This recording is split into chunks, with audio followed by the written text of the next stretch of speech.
about it. Okay, to do the box plot, I'm going to give some data points here. So you can write this down. I know how much you love to write stuff down.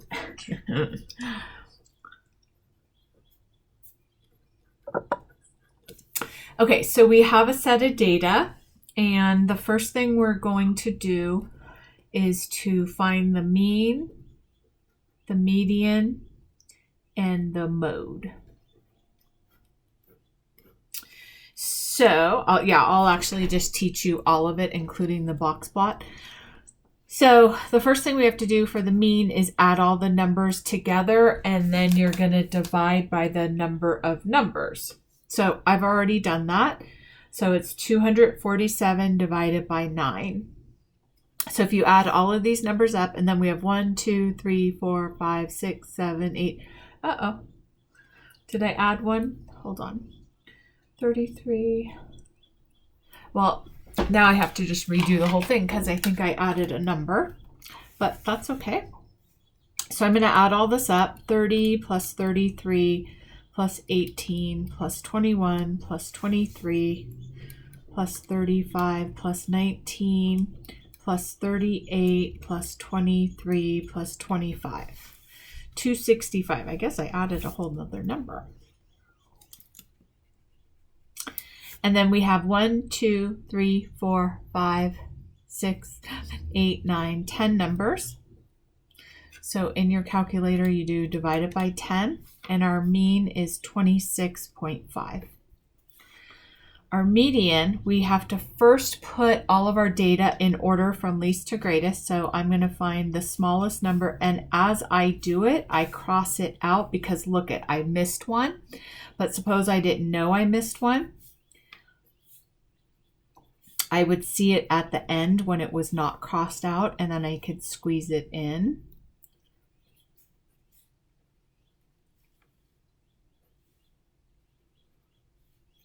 See, I would see, oh, I missed 19, and then I would squeeze it in. So that's why we cross stuff out.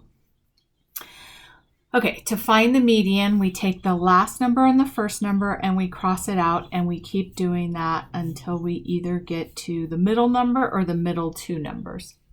If we get two middle numbers, we do 23 plus 25 equals 48, and then we divide by 2. So our median is 24. Our mean is 26.5. And then our mode is the most frequently occurring number. So we look up here, it's already in order, so it's the median is a good one to look at to see what the mode is. And then we can see 23 is our mode. Okay, so now what we're going to do is we're going to find Q1, Q2, and Q3. So Q2 we know is the median. So we already have that figured out, and that is 24. So I'm going to write a 24 up here. That is our median. And I'm going to take this data that's to the left, and I'm going to rewrite it down here. And I'm going to take this data that's to the right of the median, and I'm going to write it here.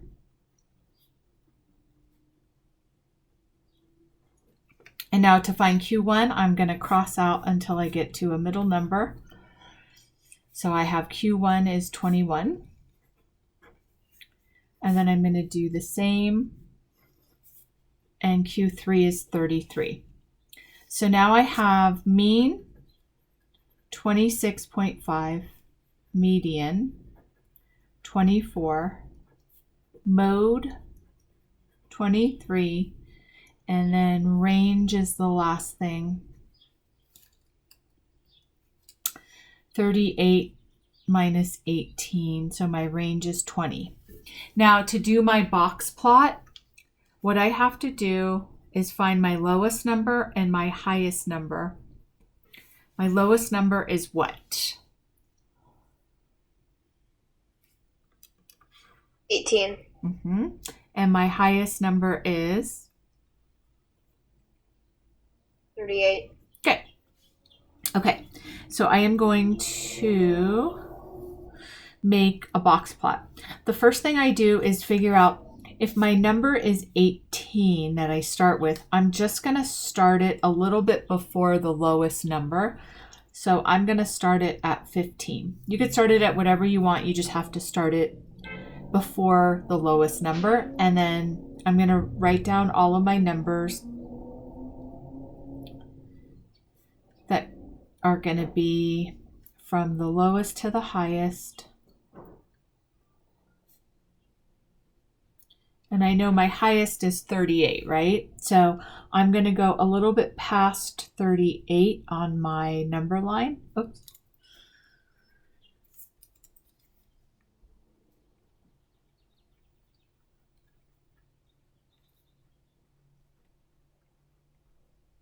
So I'll just go to 40. All right, so we are going to put a dot or a point at the lowest number and the highest number. So that's this and this. Now I'm going to put a dot with a line at my Q2 or my median. Then I'm going to put a dot at my Q1, and I'm going to put a dot at my Q3.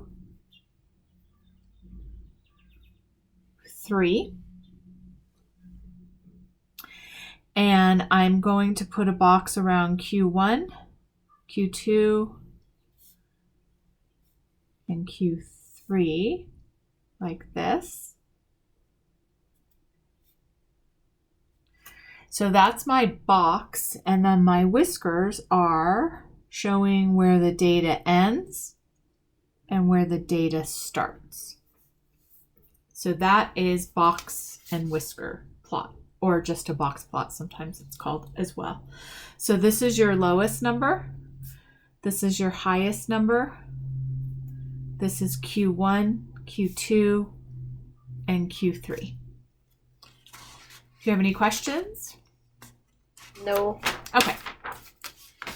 So the mean absolute deviation is another thing that you will have to know to show the person who's looking at your data how spread out your data is.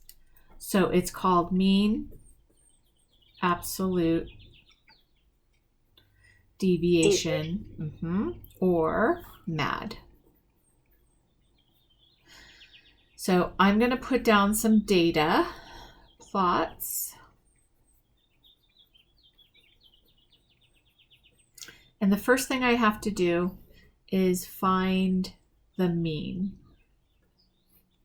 So I'm going to do 25 plus 15 plus 20 plus 17 plus 22 plus 28 plus 27. That is 154. And I'm going to divide by the number 1, 2, 3, 4, 5, 6, 7. So 154 divided by 77 equals 22. So that is my mean.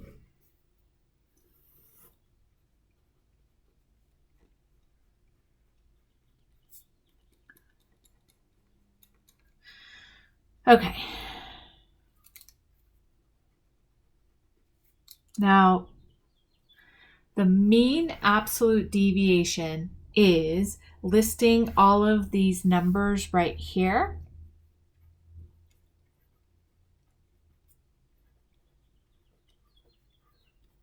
And you are going to subtract them from 22. That is our mean.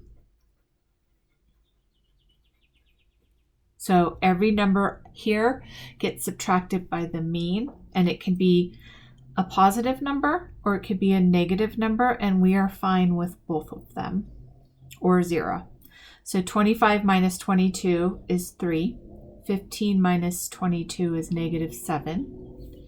20 minus 22 is negative 2. 17 minus 22 is negative 5. 22 minus 22 is 0. 28 minus 22 is 6. 27 minus 22 is 5. Now we're going to put all of these in absolute value.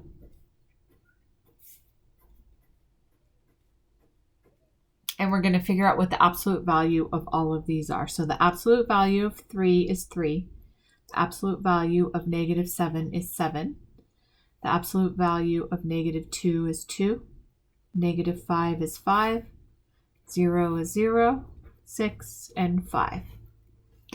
So that is step... So you're doing the absolute value of all the numbers? Yes, that's why it's called mean absolute deviation. We're always finding the absolute value of each number because we don't care if it's less than or greater than. We just care how many jumps all of these numbers are away from the mean. We don't care if they're before or after the mean. We just care that they're 3 jumps away, and it could be 3 jumps this way or this way. We don't care.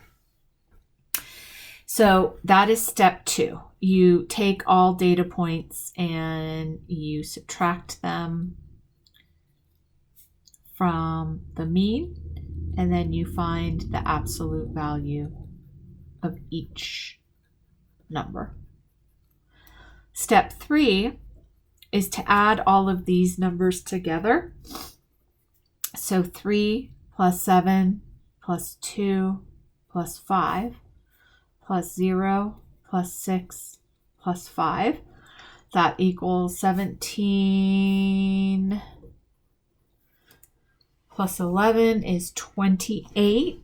And now you're going to divide that by the number of numbers we have. So we have 1, 2, 3, 4, 5, 6, 7.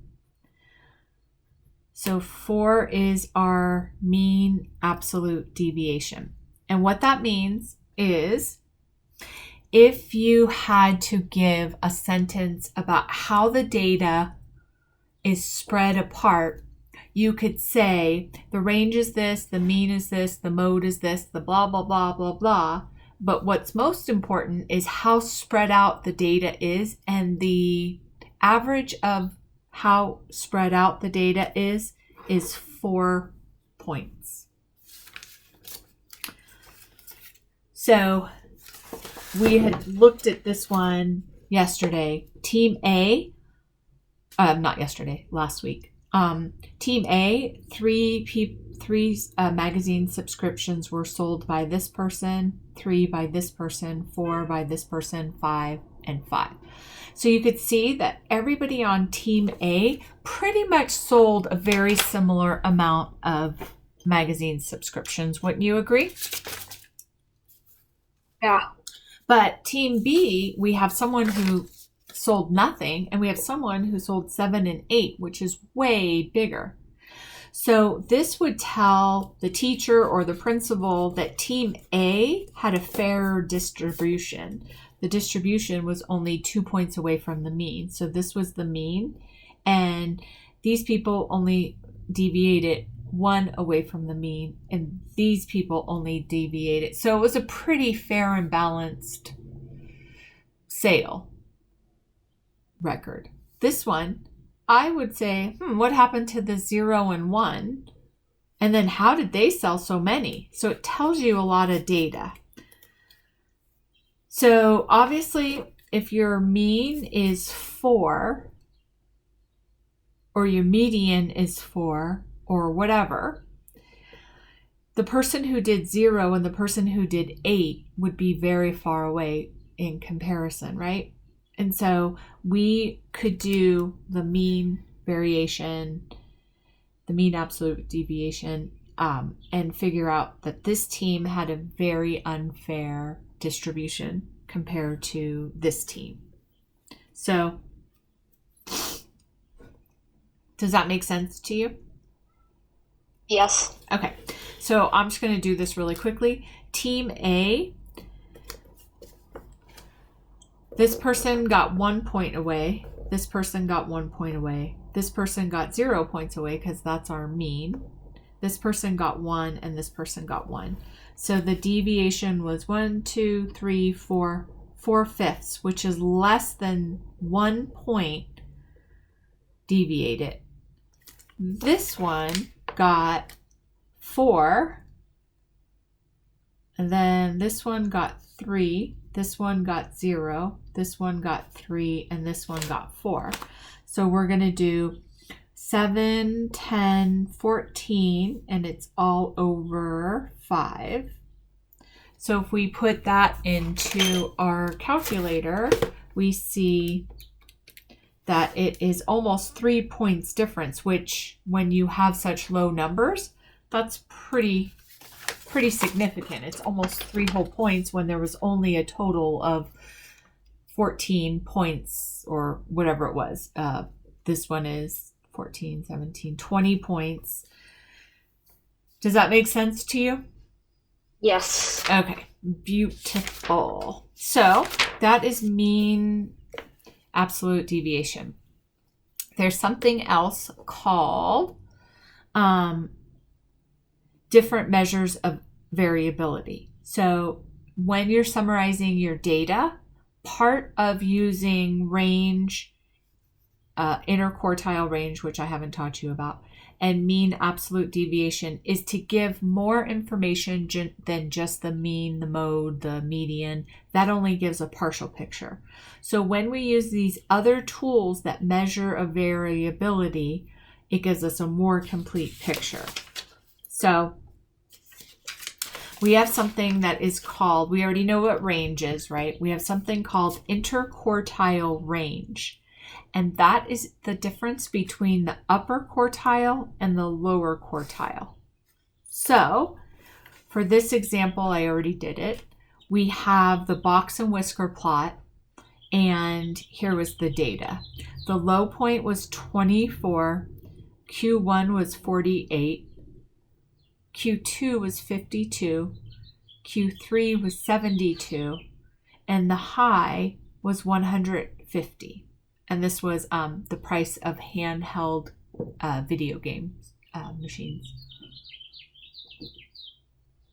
So this is all in dollars. The lowest video game machine was $24 and the highest was $150.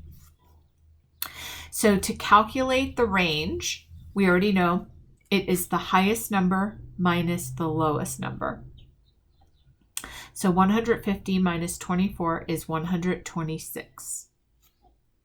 That is the range of the products at store A. Now we take Q3, which is $72 in this example, and we subtract Q1 from that, which is $48, and we get a $24 difference.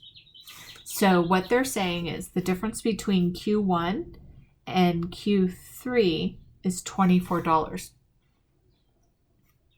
So that's interquartile range? Yep. It's the difference between, okay. Yep, it's pretty simple. So the interquartile range is the difference between Q1 and Q3. So now we're going to look at store B. They had the highest value was $120 and the lowest value was $30, and their Q1 was 42. Their Q2 was 68, and their Q3 was 100. So we're going to take Q3 minus Q1 to get the interquartile range, and we're going to take the highest value minus the lowest value to just get the plain old range. So we have 120 minus 30 is 90. That's the range. And it's all in dollars. And then 100 minus 42 is $58. All of this is dollars. And so the interquartile range for store B is $58. And so I don't know if you could see, but that tells me a lot of information. That tells me that store A has a bigger range, which means they have low-priced items and high-priced items. But the median or the interquartile range is very small. It's only $24, which means most of their pricing is going to be closer to this, right? You probably could find more systems that are less expensive at this store because there's only a $24 difference between Q1 and Q3. This one, we could see that the range is only $90 and there's a huge variation of $58, which is it's almost double what store A was. So that gives us a good information that they have a wide range of prices and they have more items that are all the way across the whole spectrum of pricing. Where this store, more stuff is clustered together in their pricing. Make sense? Yes. Beautiful. Okay, so that is everything